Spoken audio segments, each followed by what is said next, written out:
Welcome, real estate investors.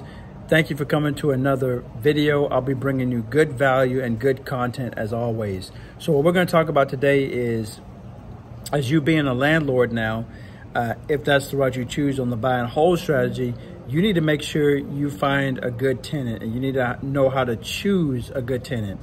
Very important, because when you screen your tenants, you make sure you screen them right at the very beginning.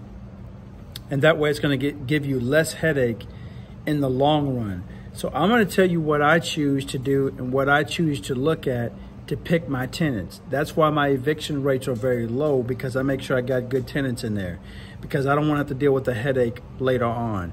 Because when they fill out your lease application and they give you all that information on there, everything should align up, okay? So let me give you an example of some things you should be looking for when it comes to the lease application and choosing your tenant. One of the things I look for is, if they're employed, I need to see where they're employed at and how long they've been there. So I'm also going to make sure that it aligns with what they said on the lease application as far as the location and their supervisor. I'm actually going to call down there. Yes, you have to take your time out to do this, because you want to make sure that they're not just giving you some erroneous number or one of their friends' recommendations. So you end up calling one of their friends instead of who it says they are on the lease application. So something else you want to check for is, besides their employer, I make sure I get 3 months bank statement. You want to check to see how much income they got coming in if they're working. Really important and very critical. And again, let me reiterate, make sure that you're checking out to make sure that it is the job that they said it is. It's at the location and the address that they said it was, and the boss, right? Those are very important. Another thing I check on is to make sure I look at their rental history. So I'm going to check out their previous landlords. Really, really important here, okay? Because you want to know what their past reputation is, because it does lead into the future of who they are, all right?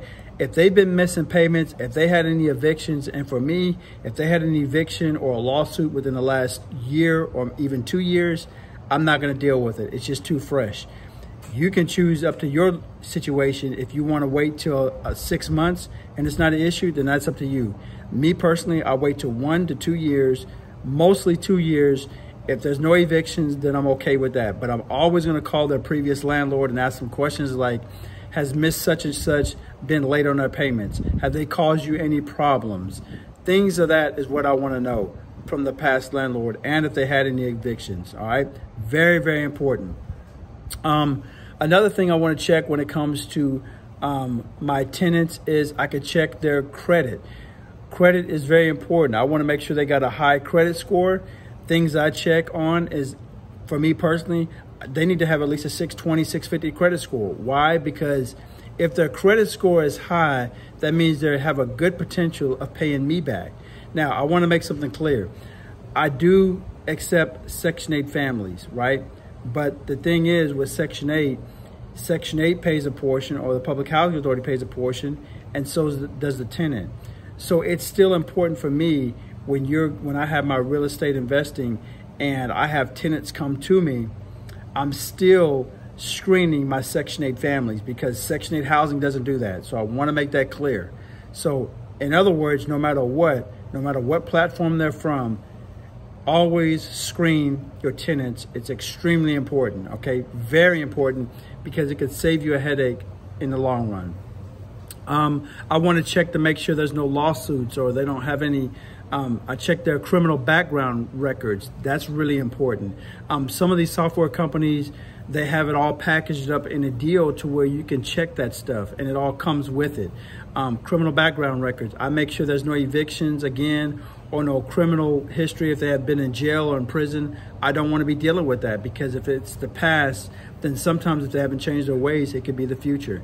So I make sure I look at that stuff, and their history changes or can let you know what the future can be and who they are. So take heed of that and screen your tenants. Most landlords, Nowadays, I've noticed they just want to get bodies in their properties and they don't actually screen their tenants. And that's why they have the problems that they have, and you hear all these horror stories. So be sure that you're screening your tenants to make sure you're successful in real estate in the buy and hold strategy, because that could save you in the long run. So if you like this video and it brought you some content, hopefully it did, then stay tuned to my next video, because I've got a lot of videos coming. So thank you for joining, and I'll see you in the next video.